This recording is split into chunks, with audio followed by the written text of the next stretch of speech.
wrote the immortal words that guide this nation. George Washington, who showed us presidents are not kings. Abraham Lincoln, who implored us to reject malice. Franklin Roosevelt, who inspired us to reject fear. I revere this office, but I love my country more. It's been the honor of my life to serve as your president. But in the defense of democracy, which is at stake, I think is more important than any title. I draw strength and I find joy in working for the American people. But this sacred task of perfecting our union is not about me. It's about you, your families, your futures. It's about we, the people. We can never forget that. And I never have. I've made it clear that I believe America is at an inflection point. One of those rare moments in history when the decisions we make now will determine our fate of our nation and the world for decades to come. America's going to have to choose between moving forward or backward, between hope and hate, between unity and division. We have to decide, do we still believe in honesty, decency, respect, freedom, justice, and democracy? In this moment, we can see those we disagree with not as enemies, but as fellow Americans. Can we do that? Does character in public life still matter? I believe I know the answer to these questions because I know you, the American people. And I know this, we are a great nation because we are good people. When you elected me to this office, I promised to always level with you, to tell you the truth. And the truth, the sacred cause of this country is larger than any one of us.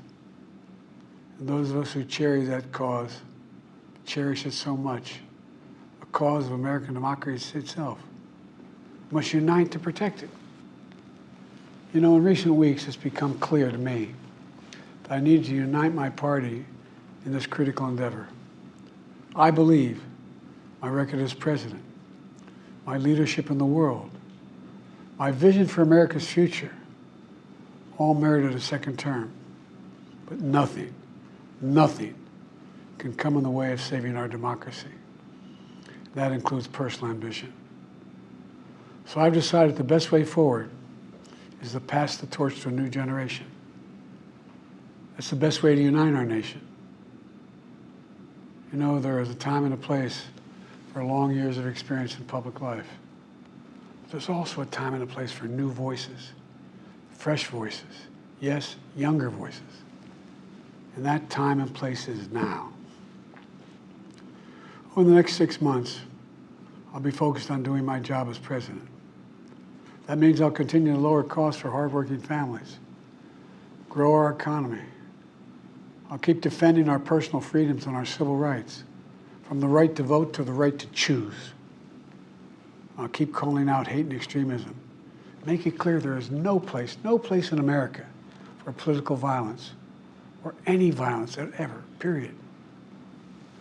I'm going to keep speaking out to protect our kids from gun violence, our planet from climate crisis that is the existential threat. And I will keep fighting for my cancer moonshot so we can end cancer as we know it, because we can do it. And I'm going to call for Supreme Court reform because this is critical to our democracy, Supreme Court reform. You know, I will keep working to ensure America remains strong and secure and the leader of the free world. I'm the first president in this century to report to the American people that the United States is not at war anywhere in the world. We'll keep rallying a coalition of proud nations to stop Putin from taking over Ukraine and doing more damage. We'll keep NATO stronger, and I'll make it more powerful and more united than any time in all of our history. I'll keep doing the same for our allies in the Pacific. You know, when I came to office, the conventional wisdom was that China would inevitably surpass the United States. That's not the case anymore. And I'm going to keep working to end the war in Gaza, bring home all the hostages, and bring peace and security to the Middle East and end this war. We're also working around the clock to bring home Americans being unjustly detained all around the world. You know, we've come so far since my inauguration. On that day, I told you, as I stood in that winter, we stood in a winter of peril and a winter of possibilities. Peril and possibilities. We were in the grip of the worst pandemic in a century. The worst economic crisis since the Great Depression. The worst attack on our democracy since the Civil War. But we came together as Americans, and we got through it. We emerged stronger, more prosperous, and more secure. Today we have the strongest economy in the world, creating nearly 16 million new jobs, a record. Wages are up. Inflation continues to come down. The racial wealth gap is the lowest it's been in 20 years. We're literally rebuilding our entire nation, urban, suburban, rural, and tribal communities. Manufacturing has come back to America. We're leading the world again in chips and science and innovation.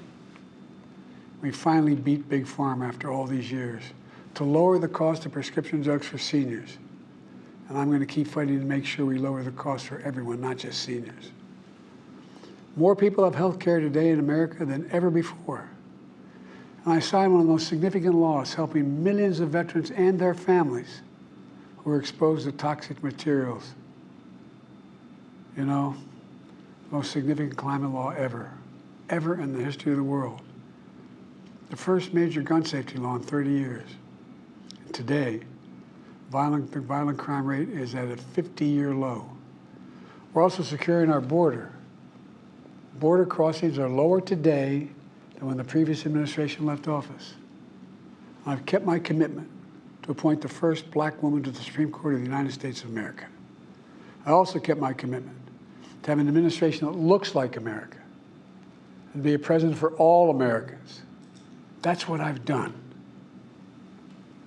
I ran for president 4 years ago because I believed and still do that the soul of America was at stake. The very nature of who we are was at stake. And that's still the case. America's an idea. An idea stronger than any army, bigger than any ocean, more powerful than any dictator or tyrant. It's the most powerful idea in the history of the world. That idea is that we hold these truths to be self-evident. We're all created equal, endowed by our Creator with certain inalienable rights: life, liberty, pursuit of happiness. We've never fully lived up to it, to this sacred idea, but we've never walked away from it either. And I do not believe the American people will walk away from it now. In just a few months, the American people will choose the course of America's future. I made my choice. I've made my views known. Vice President Kamala Harris. She's experienced, she's tough, she's capable.